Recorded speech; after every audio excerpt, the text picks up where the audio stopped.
మీ ఇంట్లో మొదటి కోటీశ్వరుడు మీరే అవ్వాలనుకుంటున్నారా? ఈ ఫైనాన్షియల్ వెబినార్ లో ఇప్పుడే జాయిన్ అవ్వండి. నమస్తే, వెల్కమ్ టు సుమన్ టీవీ.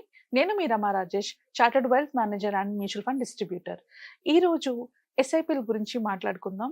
ఈ మధ్య కాలంలోని చాలా అబ్జర్వ్ చేస్తున్నాను అండ్ మనకి రిపోర్ట్ కూడా వచ్చింది. మొత్తం జనవరి మంత్లోని 109% పాటు ఎస్ఐపిలు ఆపేశారు. సో ఎస్ఐపిలు ఇన్వెస్ట్ చేయండి అని మేమందరూ చెప్పినప్పుడు మీరు ఇన్వెస్ట్ చేస్తున్నారు.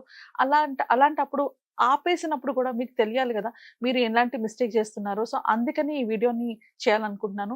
సో మోస్ట్ ఇంపార్టెంట్, మనం ఎస్ఐపి చేసినప్పుడు ఏమనుకుంటాము, మార్కెట్ పెరుగుతూ ఉన్నప్పుడు మనకి దాని వాల్యూ యూనిట్స్ వాల్యూ పెరుగుతాయి. అలాగే మార్కెట్ పడినప్పుడు ఎక్కువ యూనిట్స్ అక్యుములేట్ అవుతాయి. ఇదే నేను ప్రతి వీడియోలోని చెప్తూ వచ్చాను. సో అసలు ఇలాంటి మార్కెట్ కరెక్షన్ టైంలోనే ఎస్ఐపి ద్వారా మనం ఎక్కువ అమౌంట్ని ఎక్కువ యూనిట్స్ని అక్యుములేట్ చేసుకోవచ్చు. కానీ చాలా మంది ఈ టైంలో ఎస్ఐపిలను ఆపేస్తున్నారు. ఇన్వెస్ట్ చేయండి అని చెప్పడం అన్నది ఎంత బాధ్యతగా చెప్పాను, ఇన్వెస్ట్ ఆపండి అన్నది కూడా అంతే బాధ్యతగా చెప్పాలనే మీ ముందు ఒక డేటాతో వచ్చాను. ఇది బిఎస్సి ఇండియా నుంచి తీసుకున్న డేటా అండ్ ఇది past performance, past market corrections, ఆ కరెక్షన్స్ వల్ల ఎంత లాస్ అయ్యారు, ఎంత రికవర్ అయ్యారు అన్న పాయింట్లోంచి నేను ఎక్స్ప్లెయిన్ చేస్తున్నాను. సో దీన్ని బట్టి ఇంకెవరికైనా ఎక్కడైనా ఎస్ఐపి ఇన్వెస్ట్మెంట్స్ చేసినవి ఉంచాలా లేదా అన్న డౌట్స్ ఉంటే అది క్లారిఫై అయిపోతుందని అనుకుంటున్నాను.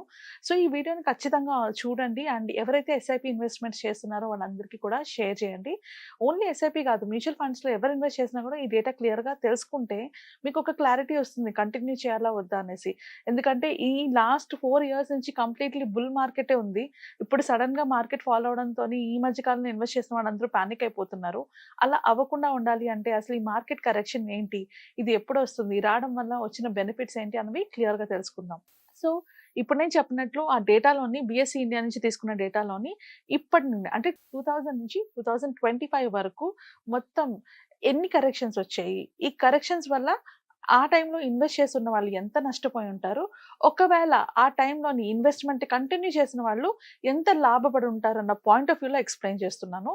సో ఫస్ట్ కరెక్షన్ మనకి 2000లోనే అంటే April 11th 2000లో వచ్చింది అండ్ అది ఎన్ని నెలల పాటు ఉంది, 17 months పాటు ఉంది. అది ఎప్పుడు ఎండ్ అయింది, 21st September 2001లో ఎండ్ అయింది. సో అప్పుడు సెన్సెక్స్ ప్రైస్ 55,542 అయితే అది పడిపోయినప్పుడు దాని వాల్యూ 2,600, అంటే ఆల్మోస్ట్ 53% లాస్లోకి వెళ్ళిపోయింది. 53% కరెక్షన్ అయింది. సో 53% కరెక్షన్ అయినప్పుడు ఆ పర్టికులర్ పీరియడ్లోని ఇన్వెస్ట్ చేసిన వాళ్ళందరూ 17 నెలల పాటు నష్టాన్ని చూస్తూనే ఉన్నారు. సో ఆ నష్టాన్ని చూసి ఎవరైనా కనుక విత్డ్రా చేసుకొని ఉంటే వాళ్ళకి ఆల్మోస్ట్ 53% దగ్గరగా లాసెస్ కనిపిస్తుండేవి. But at the same time ఈ నష్టాన్ని 17 months పీరియడ్లో జరిగిన లాస్ని రికవర్ అవ్వడానికి మనకి 27 months పట్టింది. అంటే బై 19th December 2003కి ఈ మార్కెట్ రికవర్ అయింది. ఇది రికవర్ అయినప్పుడు ఆ పర్టికులర్ పీరియడ్లో ఇన్వెస్ట్ చేసి కంటిన్యూస్గా హోల్డ్ చేసిన వాళ్ళకి ఎంత రిటర్న్ వచ్చిందో తెలుసా, 113% రిటర్న్ వచ్చింది. సో 113% రిటర్న్ని వాళ్ళు అక్యుములేట్ చేసుకోగలిగారు. ఎందుకు, వాళ్ళు అంత పేషెంట్గా మార్కెట్ పడినా కూడా వెయిట్ చేసినందుకు. సిమిలర్లీ ఇలాంటిదే మనకి ఇంకొక హైయెస్ట్ ఎప్పుడు వచ్చిందంటే 8th January 2008లోని అప్పుడు స్టార్ట్ అయిన ఒక కరెక్షన్ పీరియడ్ 14 months పాటు ఉంది. అప్పటి మార్కెట్ వాల్యూ 20,873 అయితే అది కరెక్షన్లోని అంటే పడిపోయినప్పుడు 8,160కి పడిపోయింది. అంటే ఆల్మోస్ట్ 61% పడిపోయింది. సో ఈ పర్టికులర్ పీరియడ్ 14 months పాటు ఈ పీరియడ్ ఉన్నది.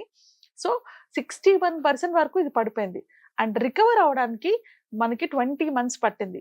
అండ్ రికవర్ అయ్యాక ఎంత రిటర్న్ వచ్చిందో తెలుసా, ఎవరైతే ఆ టైంలోని ఇన్వెస్టెడ్గా ఉన్న వాళ్ళకి 156% రిటర్న్ వచ్చింది. సో ఎప్పుడైనా కూడా మార్కెట్ కరెక్షన్స్లోని ఇలాంటి ఎవరైతే భయపడకుండా ఇన్వెస్ట్మెంట్ చేసుకుంటూ వెళ్తారో వాళ్ళకి రిటర్న్స్ చాలా ఎక్కువ ఉంటాయి. So most of the time ఇలాంటి వాలటిలిటీ పీరియడ్స్లోని మనలాంటి రీటైల్ ఇన్వెస్టర్స్ మాత్రమే క్విక్ యాక్షన్స్ తీసుకుంటారు. పడిపోతుందేమో అని భయంతో సెల్ చేసేస్తారు. మీరు మీకున్న ఇన్వెస్ట్మెంట్స్ ఏవైనా కూడా సెల్ చేయకుండా హోల్డ్ చేసి ఉంచినా కూడా మీకు రిటర్న్స్ ఎక్కువే ఉంటాయి. బట్ ఆ పీరియడ్లో హోల్డ్ చేయడం అనేసి సెల్ చేయడం వల్లనే ఆ లాసెస్ని మీరు బుక్ చేసుకుంటున్నారు. మీకు లాసెస్ అక్కడ కనిపిస్తున్నా మీరు బుక్ చేసుకుంటేనే అవి మీకు అవుతాయా? మీరు బుక్ చేసుకోకుండా లాసెస్ కనబడుతున్నాయి. ఇట్ ఈస్ ఓకే అని మీ ఎస్ఐపిని మీరు కంటిన్యూ చేసుకుంటూ వెళ్తే, అదే పీరియడ్‌లో మీరు ఎక్కువ యూనిట్స్‌ని అక్యుములేట్ చేసుకుంటారు. ఎక్కువ యూనిట్స్ అక్యుములేట్ చేసుకోవడం వల్ల తర్వాత పెరిగినప్పుడు, మీ ఎన్ఏవి వాల్యూ పెరిగినప్పుడు మీకు ఒకేసారి ఎక్కువ రిటర్న్స్ కనిపిస్తాయి. యూనిట్స్ గురించి, అక్యుములేషన్ గురించి ఇంకొక వీడియోలో ఇన్ డీటెయిల్డ్‌గా మాట్లాడతాను. బికాజ్ ఎస్ఐపిలోని చాలా మంది చేస్తున్న మిస్టేక్స్‌కి ఆ వీడియోలో కూడా ఒక క్లారిటీ ఇవ్వాలనుకుంటున్నాను with a live example. But ఒకటి గుర్తుపెట్టుకోండి, ఈ త్రూ ఔట్ ద పీరియడ్స్ మన స్టాక్ మార్కెట్ జర్నీలో గాని, ఈక్విటీలో గాని ఎక్కడైనా కూడా ఇది కామన్‌గా ఉంటుంది.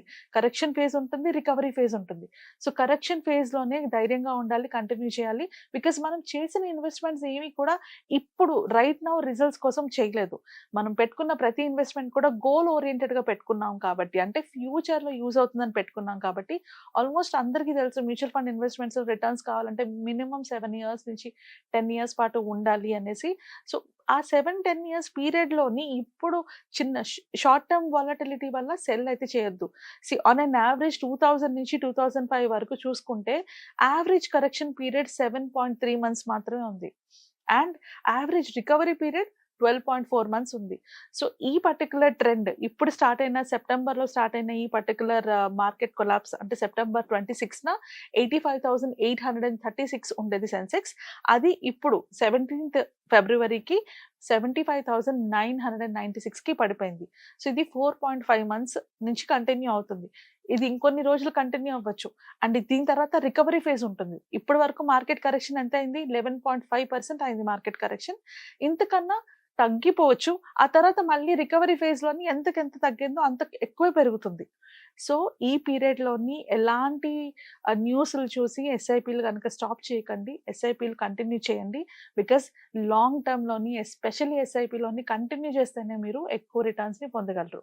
ఐ హోప్ ఈ వీడియోలోంచి ఒక క్లారిటీ వచ్చింది అనుకుంటున్నాను. ఇంకెలాంటి డౌట్స్, ఎలాంటి క్వెషన్స్ ఎస్ఐపీ రిలేటెడ్‌గా గానీ, మ్యూచువల్ ఫండ్ ఇన్వెస్ట్‌మెంట్ రిలేటెడ్‌గా గానీ ఉంటే కింద స్క్రోల్ అవుతున్న నంబర్స్‌కి కాల్ చేసి అపాయింట్‌మెంట్ బుక్ చేసుకోవచ్చు.